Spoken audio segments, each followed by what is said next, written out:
নমস্কার, কেমন আছেন সবাই? আশা করি সবাই খুবই ভালোই রয়েছেন। Welcome to the অ্যাস্ট্রোপিডিয়া।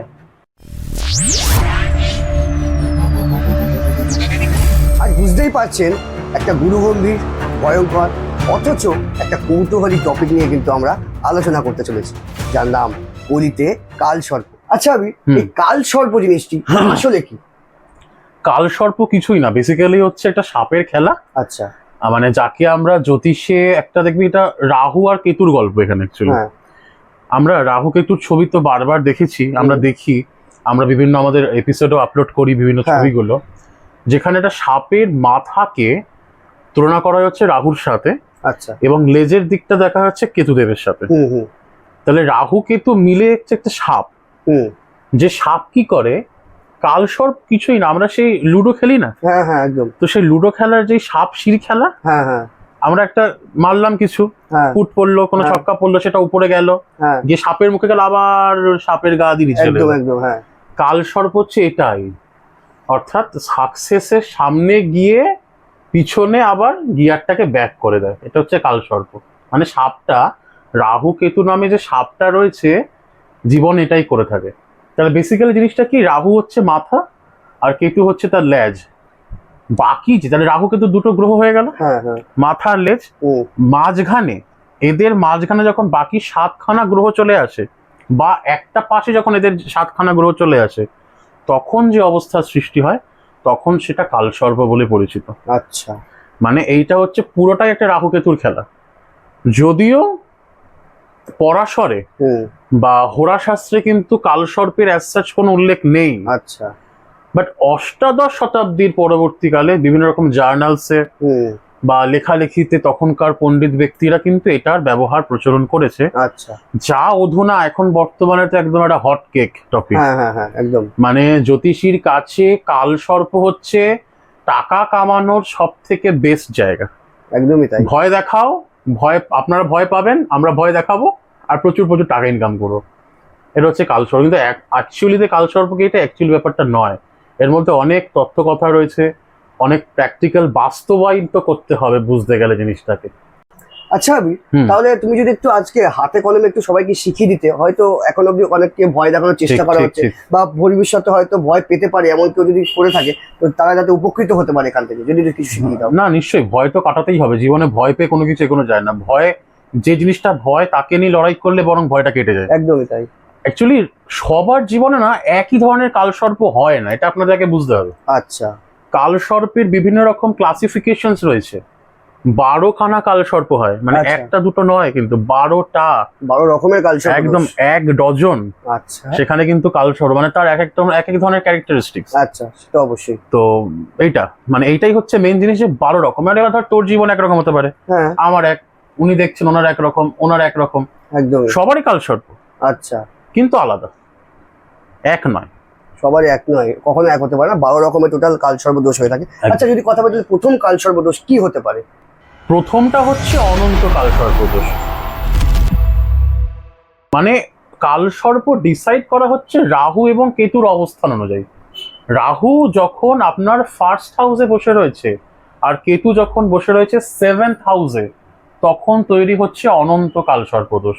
এর ফলে কি হয়, জীবনে স্টেবিলিটির অভাব আসে, একটা জীবনে স্টেডিনেস রাখতে দেবে না, কখনো চড়াই উতরাই মারাত্মক পরিমাণে নিয়ে আসবে, দাম্পত্য কলহ, প্রত্যেকটা মুভমেন্টে আপনারা বুঝতে পারবেন একটা দাম্পত্য, ছোটখাটো বিষয় নিয়ে সমস্যা লেগে যাচ্ছে। এই দাম্পত্যে কিন্তু সমস্যা দেখা যায় হচ্ছে এই অনন্ত কালসর্পের জন্য।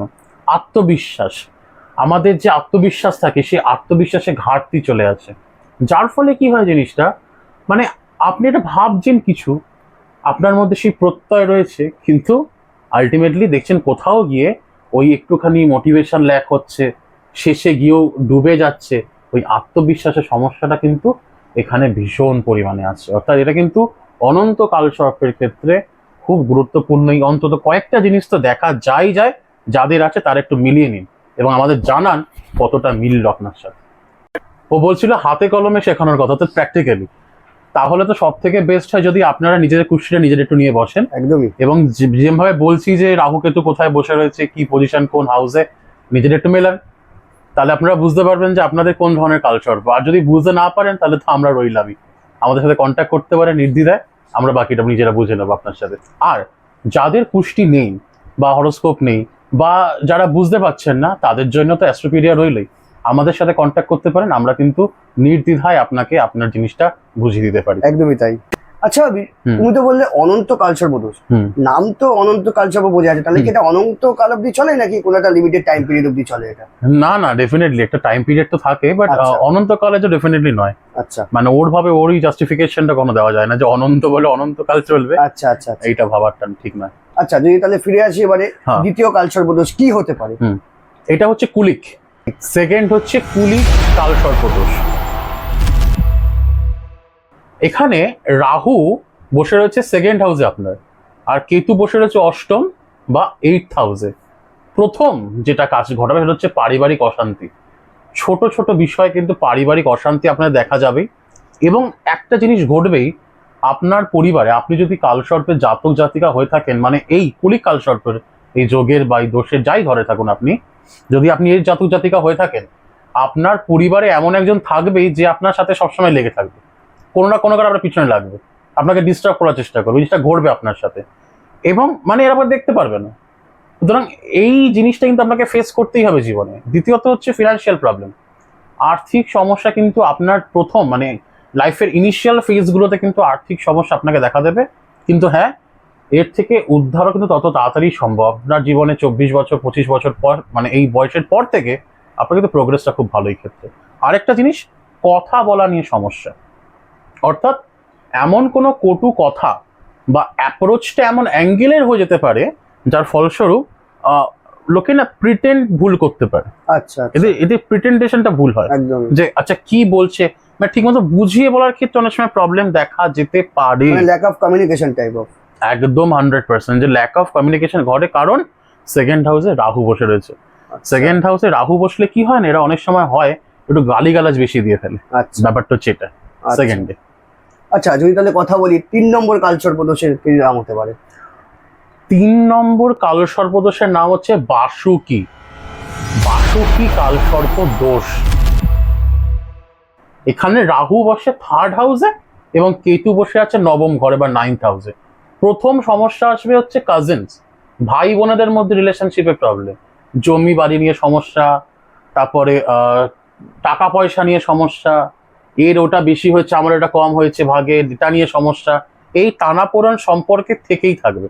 শুধুমাত্র ভাই বোনের মধ্যে সীমাবদ্ধ এটা নয়, এটা কিন্তু পরিবার, আত্মীয় স্বজন, এমনকি পাড়া প্রতিবেশীর মধ্যে এদের থাকতে পারে জিনিসটা। আচ্ছা, মানে নেইবারদের সাথেও গন্ডগোল। এদের একটা যেটা মেন জিনিস হচ্ছে ভাগ্যটা ডাউন। এদের কিন্তু ভাগ্যের সফলতাটা না আপনাদের অত তাড়াতাড়ি আসে না। প্রচুর লড়াই করার পরে গিয়ে আপনারা একটা টিমিয়ে প্রদীপের আলো দেখতে পান, এবং সেখান থেকে আপনাদের জয়ের যাত্রাটা শুরু হয়। কিন্তু ওই টিমে প্রদীপের আলো দেখতে আপনাদের কিন্তু অনেকগুলো বছর চলে যায়। এটা গেল বাসুকি কালসর্প দোষের কিন্তু অন্যতম একটা ক্যারেক্টারিস্টিক্স। একদমই, তার জন্য তো অবশ্যই আপনাদেরকে একটু ধৈর্য ধরতেই হবে। একদম, তো ধৈর্যই হচ্ছে ধর্ম অ্যাকচুয়ালি আমাদের লাইফে। আবির, এতক্ষণ তো তুমি রাহুর পজিশন ধরে বলছিলে, তো রাহু তো এতক্ষণ 3 নম্বর ঘরে ছিল, তো 4 নম্বর ঘরে যদি আসে সেক্ষেত্রে কালসর্প দোষের নামটা কি হতে পারে? Nice catch. তো 4 নম্বর ঘরে যখন রাহু আসে তখন তার নাম হয়ে যায় শঙ্খপাল কালসর্প দোষ। অর্থাৎ রাহু 4th হাউসে, কেতু 10th হাউসে। মধ্যে কথা, এই ক্যালকুলেশনটা না খুব ইজি। মানে রাহু কেতু হচ্ছে 7টার ডিফারেন্স থাকে। মানে ধরুন একে যদি রাহু থাকে 7 নম্বরে কেতু থাকবে, এই হিসাবে আপনি ঘোরান, পরপর এইভাবে হিসাব চলে আসবে। তো 4 নম্বর হচ্ছে শঙ্খপাল কালসর্প দোষ। প্রথম হচ্ছে ডোমেস্টিক প্রবলেম, গৃহস্থালির সমস্যা। এখানে কি হয়, মায়ের পরিবার মানে মামা বাড়ির সংক্রান্ত সমস্যা দেখা যায়। মায়ের সাথে দূরত্ব বাড়ে, যে কোনো ভাবে না মায়ের সাথে দূরত্ব, সেটা কর্মক্ষেত্র হতে পারে যে আপনি আপনার মা একসাথে থাকেন না, বা মায়ের সাথে বনি বানাতে সমস্যা হয়ে যায়, মামা বাড়ির সাথে একটা সমস্যা হয়ে যায়, মামাদের সাথে সম্পর্ক খারাপ, বা যত আপনি বয়স বাড়ে তত অধঃপতনে যায় সম্পর্কটা। এবং কর্মক্ষেত্রে অসন্তোষ একটা বিরাট বড় জায়গা আপনাদের এখানে। মানে যে কোনোভাবে না, মানে ওয়ার্ক লাইফ ব্যালেন্সটা আপনার জীবনে নেই, এবং যার ফলে কি হয়, আপনি ভীষণ ডিস্টার্ব।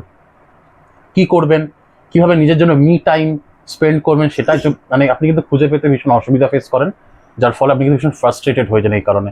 কর্মক্ষেত্রে একটা প্রবলেম কিন্তু এনাদের কিন্তু দেখা যায়, এটা হচ্ছে শঙ্খপাল কালসর্পদোষে কিন্তু গভীর একটা সমস্যা এখানটায় রয়েছে।